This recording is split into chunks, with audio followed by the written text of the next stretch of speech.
வணக்கம் நண்பர்களே. இன்னைக்கு நாம தமிழ் சினிமாவின் கேப்டன் என்று அன்போடு அழைக்கப்படும் விஜயகாந்த் அவர்களை பத்தி சுருக்கமா பார்க்க போறோம். வாங்க, விஜயகாந்த் அவர்கள் 1952ஆம் ஆண்டு ஆகஸ்ட் 25 மதுரையில விஜயராஜன் பிறந்தாரு. சினிமாவில் வர்றதுக்கு முன்னாடி இவர் நிறைய கஷ்டப்பட்டிருக்காரு. 1979ஆம் ஆண்டு தூரத்து இடிமுழக்கம் படத்தில் அறிமுகமானாரு. ஆனா 1991ஆம் ஆண்டு வந்த கேப்டன் பிரபாகரன் படம் தான் இவருக்கு கேப்டனுங்கிற பட்டத்தை கொடுத்தது.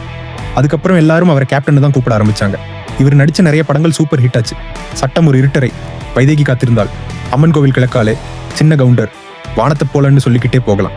ஆக்ஷன்லயும் சரி, சென்டிமெண்ட்லயும் சரி, தன்னோட தனித்துவமான நடிப்பால எல்லாரையும் கவர்ந்தாரு. நடிகர் சங்கத்துல நிறைய கடன் இருந்த சமயத்துல இவர் தலைவரா இருந்து அந்த கடனை எல்லாம் அடைச்சாரு.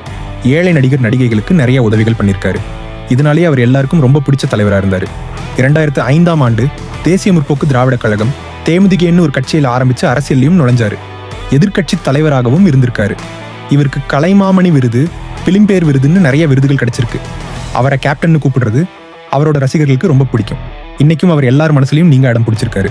இதுதான் நம்ம கேப்டன் விஜயகாந்த் அவர்களின் சுருக்கமான வரலாறு. இந்த வீடியோ பிடிச்சிருந்தா ஹாரி ஃபேக்ட் ஜோன் சேனலை லைக் பண்ணுங்க, ஷேர் பண்ணுங்க, மறக்காம நம்ம சேனலை சப்ஸ்கிரைப் பண்ணுங்க. நன்றி.